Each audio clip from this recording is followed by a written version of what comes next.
Ever looked back at your life and thought, that was my shot, and I blew it?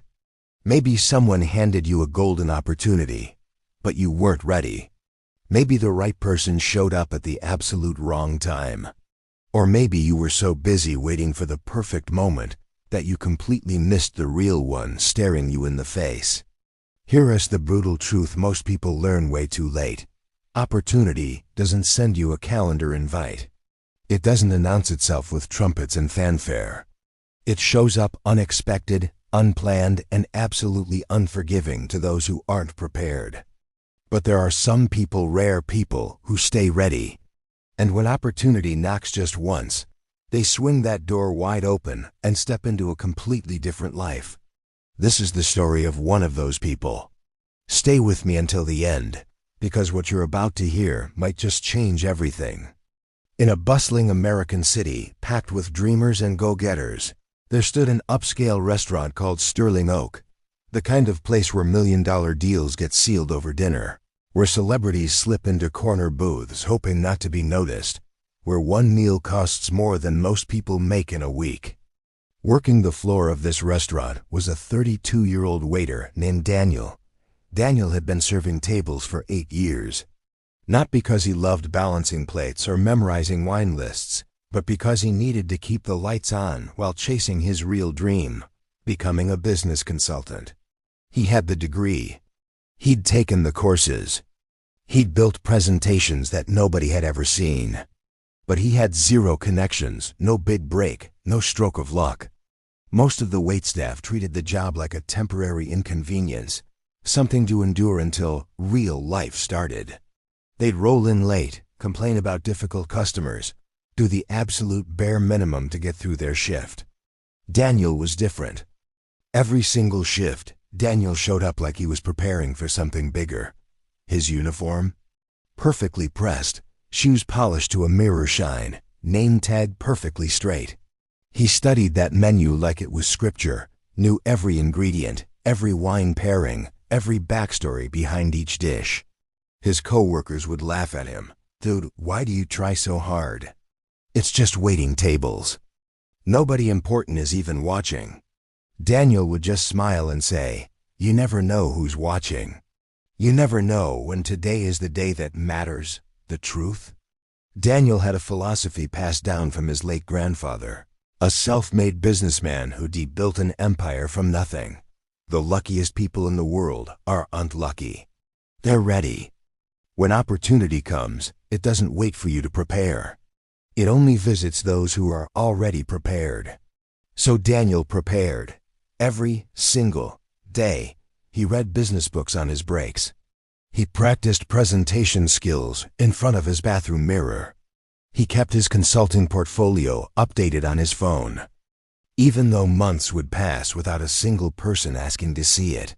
Some nights, after pulling a brutal double shift, his roommate would find him studying at 2 a.m. and ask, why do you keep doing this? Why keep preparing when nothing's happening? Daniel would look up and reply quietly, not yet. But when it does happen, I'll be ready. The city moved on around him. Opportunities went to other people, people with connections, people with luck, people who happened to be in the right place at the right time. But Daniel kept preparing, kept waiting, kept staying ready. One Friday night in November, Sterling Oak was absolutely slammed. Every table packed, kitchen running behind. 3 waiters called in sick. The entire staff was drowning, stressed, barely holding it together. Daniel was covering double his normal section, moving between tables with practiced efficiency, never once showing the pressure he was under. At 8:47 p.m., the restaurant manager rushed over, panic in his eyes. Daniel, I need you on table 12. VIP just walked in. Robert Chun, CEO of Titan Consulting Group. His regular waiter's out sick. Please, just don't mess this up. Daniel's heart skipped a beat. He knew that name. Titan Consulting Group was one of the biggest business consulting firms in the country.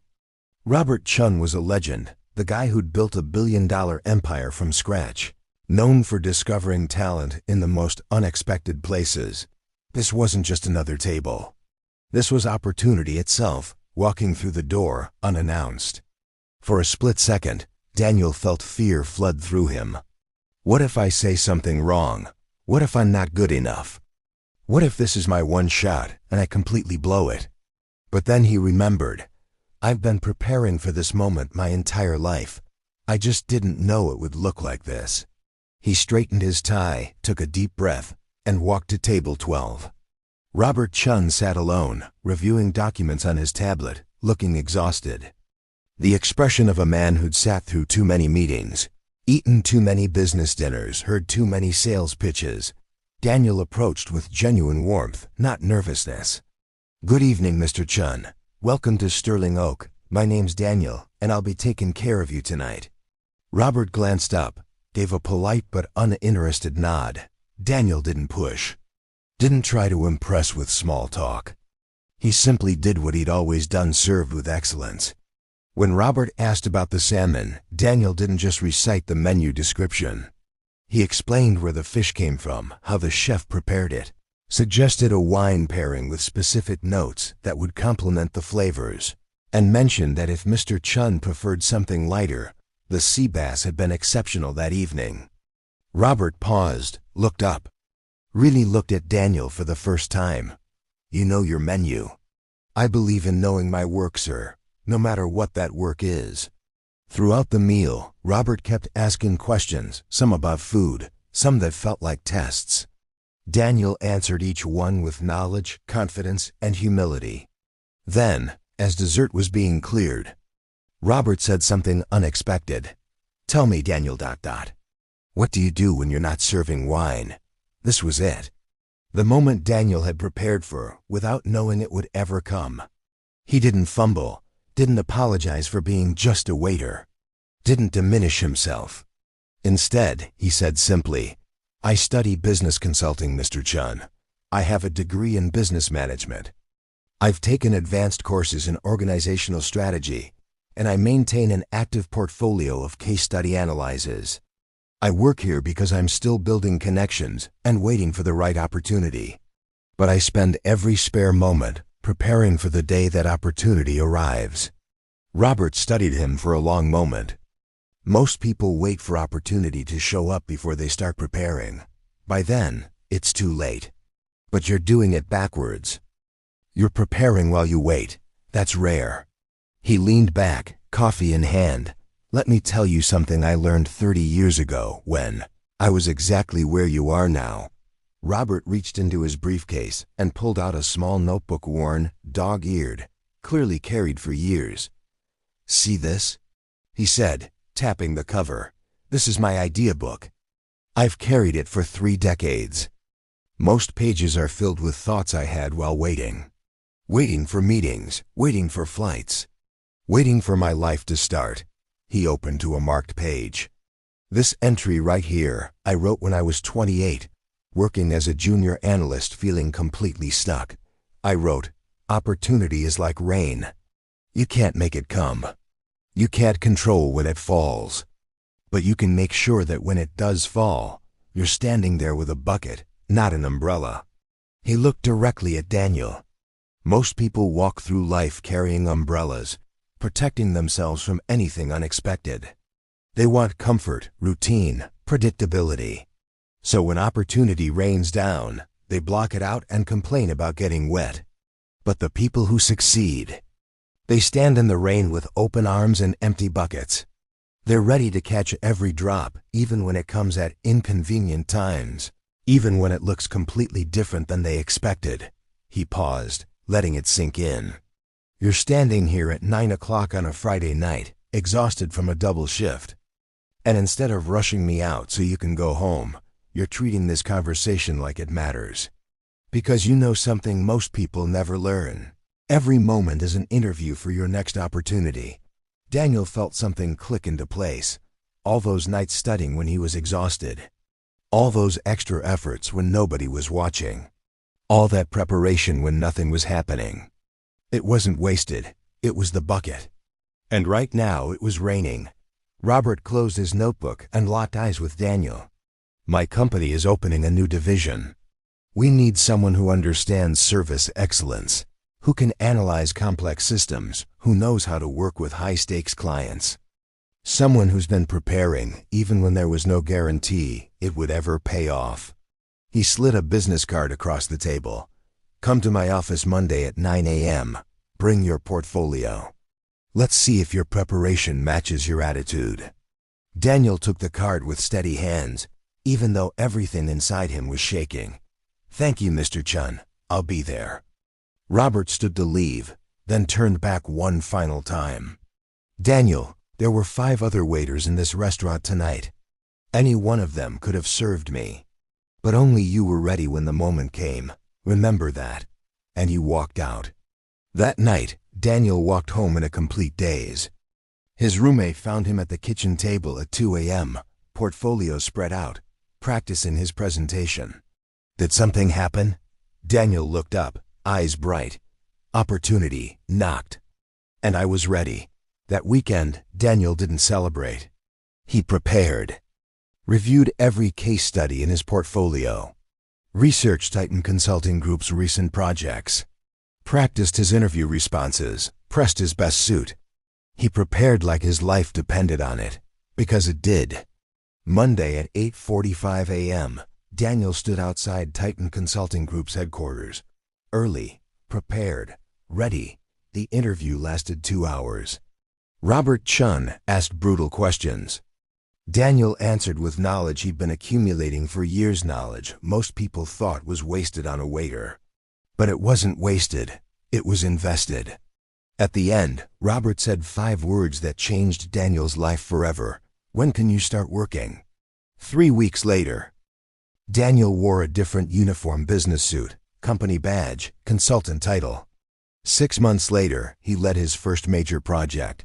1 year later, he was promoted to senior consultant. 2 years later, he was speaking at business conferences, teaching others about operational excellence. At a company event, a colleague asked him, "How did you get so lucky?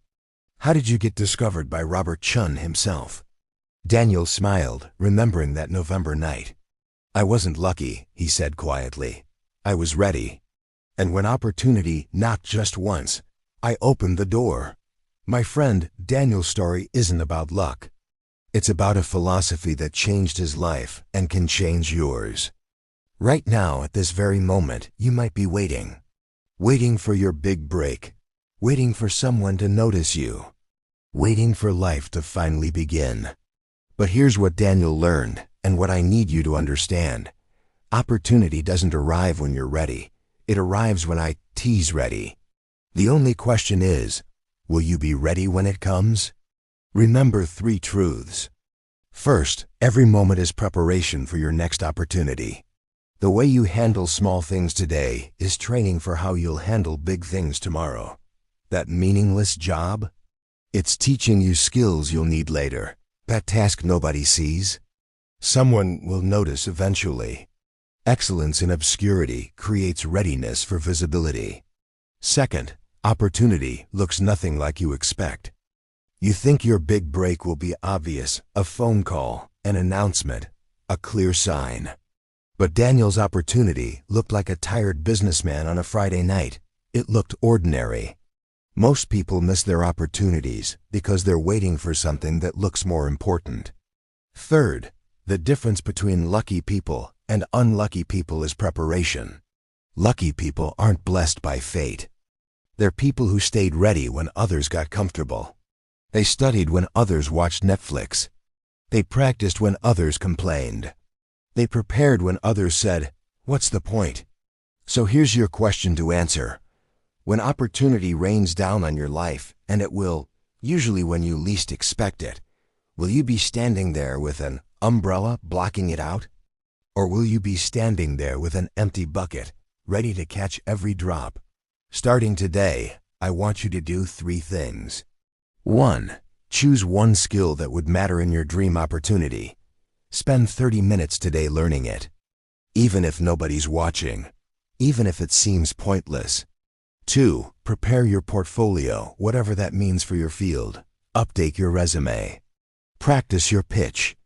Organize your work. So when someone asks, "Show me what you can do," you don't have to say, Give me a week to prepare. 3. Treat every moment like it might be the moment. That random conversation, that regular Tuesday, that person you almost ignored. Any of them could be opportunity in disguise. Because here is the truth Daniel learned standing in that restaurant with a business card in his hand. The world rewards people who are ready before they need to be. You can't control when opportunity comes. You can't force it to arrive. But you can absolutely control whether you're ready when it does.